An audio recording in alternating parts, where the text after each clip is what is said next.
পুনৰ নিযুক্তি দিয়া হ'ব শিক্ষক যোৰহাটত শিক্ষামন্ত্ৰী ৰণোজ পেগুৰীয়া ঘোষণা 1 লাখ চাকৰিৰ ভিতৰতে নিযুক্তি দিয়া হ'ব পুনৰ শিক্ষক গুণোৎসৱৰ ওপৰত বৰ্তমান চলি আছে কিছু পৰ্যবেক্ষণ বৰাক ভেলী হুজাই সহ কেইবাখনো জিলাত পৰ্যবেক্ষণ পৰিসমাপ্তি হলে হাতে কামে লাগিব শিক্ষা বিভাগ গুণোৎসৱৰ কাৰ্যকাৰিতাৰ ওপৰত ব্যৱস্থা ল'ব শিক্ষা বিভাগে এই কথা ঘোষণা কৰিছে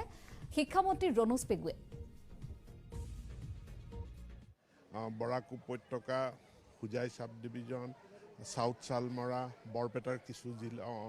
বিদ্যালয় তাত আমাৰ গুণোৎসৱ বাকি আছে সেইখিনি আমি এতিয়া অনুষ্ঠিত কৰিম কৰাৰ পাছত ইয়াৰ যিটো সামগ্ৰিক মূল্যায়ন প্ৰকাশ পাব তাৰ ওপৰত ভিত্তি কৰি আমি আমাৰ পৰৱৰ্তী কাৰ্যসূচীবিলাক ঠিক কৰিম এক প্ৰশ্ন আগন্তুক এই বছৰটোৰ ভিতৰত যে 1 লাখ নিযুক্তি তাত শিক্ষক নিযুক্তিৰ আৰু পৰিক্ৰমা আছে নেকি আৰু এটা পৃষ্ঠা আছে নিশ্চিতভাৱে আৰু এটা পৃষ্ঠা আছে আৰু শিক্ষক নিযুক্তি এই বছৰ হ'ব বৰাক উপত্যকা হুজাই সাব ডিভিজন সাউথ সালমৰা বৰপেটাৰ কিছু জিলা বিদ্যালয় তাত আমাৰ গুণোৎসৱ বাকি আছে সেইখিনি আমি এতিয়া অনুষ্ঠিত কৰিম কৰাৰ পাছত ৰাজ্যত পুনৰ নিযুক্তি দিয়া হ'ব শিক্ষক যোৰহাটত শিক্ষামন্ত্ৰী ৰণোজ পেগুৰীয়া ঘোষণা 1 লাখ চাকৰিৰ ভিতৰতে নিযুক্তি দিয়া হ'ব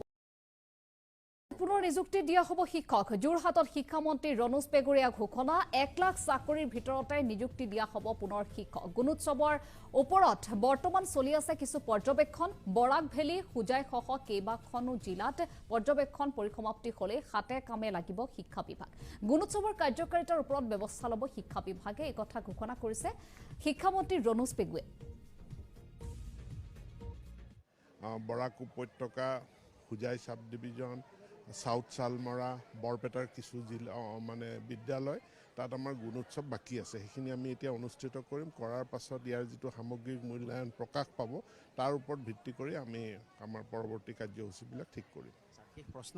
আগন্তুক এই বছৰটোৰ ভিতৰত যে 1 লাখ নিযুক্তি তাত শিক্ষক নিযুক্তিৰ আৰু পৰিক্ৰমা আছে নেকি আৰু এটা পৃষ্ঠা আছে নিশ্চিতভাৱে আৰু এটা পৃষ্ঠা আছে আৰু শিক্ষক নিযুক্তি এই বছৰ হ'ব বৰাক উপত্যকা হুজাই সাব ডিভিজন সাউথ সালমৰা বৰপেটাৰ কিছু জিলা বিদ্যালয় তাত আমাৰ গুণোৎসৱ বাকি আছে সেইখিনি আমি এতিয়া অনুষ্ঠিত কৰিম কৰাৰ পাছত